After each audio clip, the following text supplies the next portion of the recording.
Tom, we've just received a pool report from the Pentagon pool. A reporter is saying, is quoting an official release from military officials at a air base in central Saudi Arabia that F-15E fighter bombers armed with cannon and air-to-air missiles and loaded with bombs and long-range underwing fuel tanks took off there this evening to destinations unknown. So that is another air base in Saudi Arabia where we have confirmation that there was much activity, that many fighter bombers took off, F-15Es, to destinations unknown. These fighter bombers can be used to attack ground forces as well if they're loaded with the underwing bombs, and that could be one use, but we just have to speculate right now. Tom? NBC's Mike Boettcher. Let me ask Fred Francis of the Pentagon if we could get him. Tom Aspell, let me ask you whether you're seeing any air activity over the city at this hour. Tom, here it goes. Here it goes now. The sky just full of tracer now. And there's a very big explosion right up to the west of the city there. Just winking. Here it comes now, Tom. There's a very big bang right on the western side of the city. And now guns, there you go. You can hear that, Tom. There's guns and there's more explosions on the western edge of the city.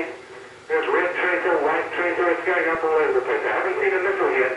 Another big green flash out towards the airport. You can only see in one direction here, Tom, but let me see if I can get just over towards the edge of the window. Maybe you can hear this. Wow, what a sight. What a sight. A lot of flight going up in the air, all these tracers crossing, white blinking. Two big explosions. I can now see a pool of smoke out there. One was red, one was green. Maybe some kind of flare. We're just not up on a war of the 90s. You know, we don't know what these explosions mean. We've never seen it before. We don't know how to recognize exactly what they are. Are you hearing any airplanes? Not yet, Tom. We do not hear any airplanes yet. Another big flash on the edge of the city.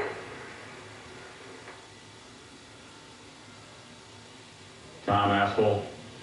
Yeah, I'm afraid that we have lost that telephone connection. We trust that it was just interrupted and that he is okay. He was reporting to us from a hotel in the heart of Baghdad. I will tell you that Tom Aspell is a man who is a veteran of many wars and also of that particular part of the world. The attack clearly is underway. The airport west of the city has now been the site of several explosions. Tracers have been fired. So far, no airplanes heard by Tom Aspell. That does mean that it's consistent with what Fred Francis was reporting. Probably Tomahawk cruise missiles fired from the sea are the first wave of attack being carried out by them, perhaps to soften up the city, to knock out the radar, which can launch the Iraqi missiles. NBC's Fred Francis, what do you have for us? Tom, while our colleague Tom Aspell was describing what he was seeing, I was on the phone with a senior military official who was also listening to that description, and he said, those are cruise missiles. That's what it sounds like, cruise missiles. And so, again, the prime targets, communication centers and bunkers in Baghdad, and every evidence, also from what we've heard from Mike Boettcher in Dhahran, that the JIB there, the Joint Information Bureau, has released that F-15E fighters have taken off fully loaded. Those are the ground attack versions of the F-15s. So clearly we have the early stages of an attack, perhaps just to light off everything in Baghdad and the other military bases, perhaps an all-out attack where there is still approximately 3 hours, 2.5 to 3 hours of nightfall, black night, over Iraq. Tom? Fred Francis, the F-15Es, however, would not be the primary airplanes, would they, for an attack on Baghdad? No, not at all. The primary aircraft for the attack on Baghdad would be the stealth fighter, used only one time, two of them in Panama. They didn't cover themselves with glory there, but since then they have practiced this kind of raid, and they've been practicing over there for 5 months. That stealth fighter is uniquely suited for this type of attack because it was designed to go against Soviet radar and Soviet air defense systems, which is what is ringing the capital of Baghdad. The stealth fighter can fly in without being seen by those air defense radars and attack targets. But from what we heard from our colleague Tom Aspell, I do not think we were listening to stealth fighters attacking the city of Baghdad. I think we were listening to Tomahawk cruise missiles fired from Navy ships. And that's the best guess we have at this moment. Certainly we would have heard the airplanes, or Tom Aspell would have heard those airplanes had they gone in, because there would have been an enormous fleet of them. So it is conceivable. Let's just talk for a moment. What's going on here is that they send in the cruise missiles to light up the system, in effect, to take out some of the radar installations. Then they know what they're up against, and the AWACS, which are in the air, those big, cumbersome-looking airplanes, that is an air warning surveillance system, they can tell the F-111s and the stealths and the other attack bombers what to look for. Is that a correct assessment? Well, the way an attack is layered like this is you get everybody, the Iraqis, to light up their air defense system, turn on all their radars, and not only do you send the stealth fighters in, which cannot be seen by those radars, but they send in F-4 Wild Weasels, which is a 30-year-old airplane, but specifically designed to attack radars. And as the radar lights up, it sends its radar signal out.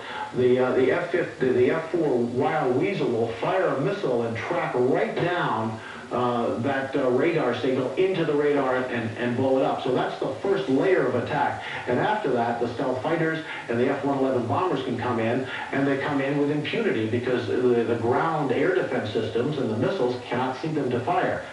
Now, it's not foolproof. The way they have designed the system in Baghdad and around all of their population centers, they have put what is traditionally known as ACAC guns, the regular artillery guns, on every hotel.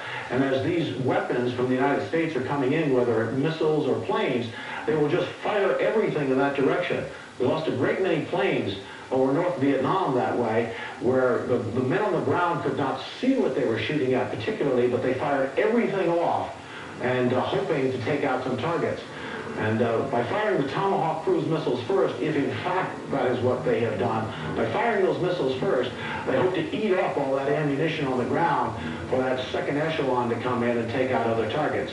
That's doctrine. That's the way it is practiced out in Arizona, out in the Mojave Desert, and virtually every other fighter base and bomber base in the world, and I expect they have done that. Thank you very much, Fred Francis of the Pentagon.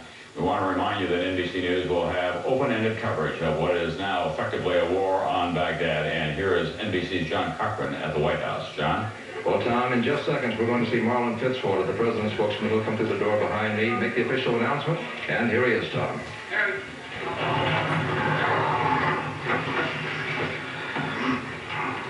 I have a statement by the President of the United States.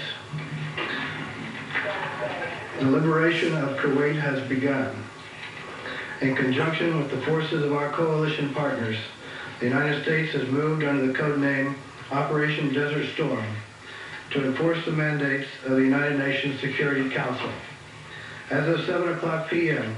Eastern Standard Time, Operation Desert Storm forces were engaging targets in Kuwait and Iraq.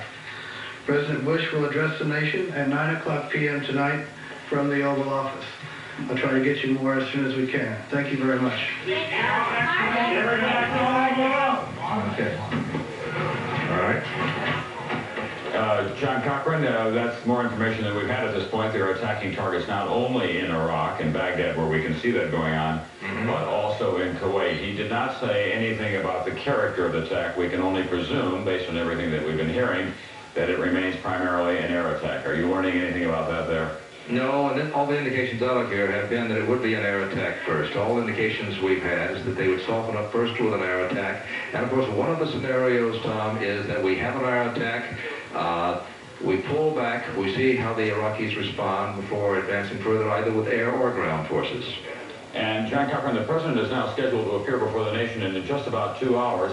That's a very short time frame, relatively speaking. They must be very confident about what they're doing, because you would think that he would want to get results first.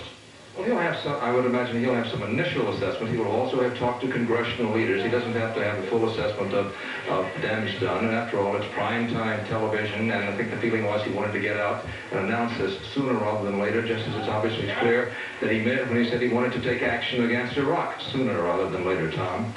All right, John Cochran at the White House, thanks very much. We just heard, of course, that President Bush will be addressing the nation tonight. At 9 o'clock, the war against Iraq has begun, as the President described it. It is the liberation of Kuwait under the mandate of the United Nations resolution. The operation is called Desert Storm. Targets in Kuwait and Iraq now under attack. The President expected in about 2 hours. NBC's Fred Francis, any additional information for us?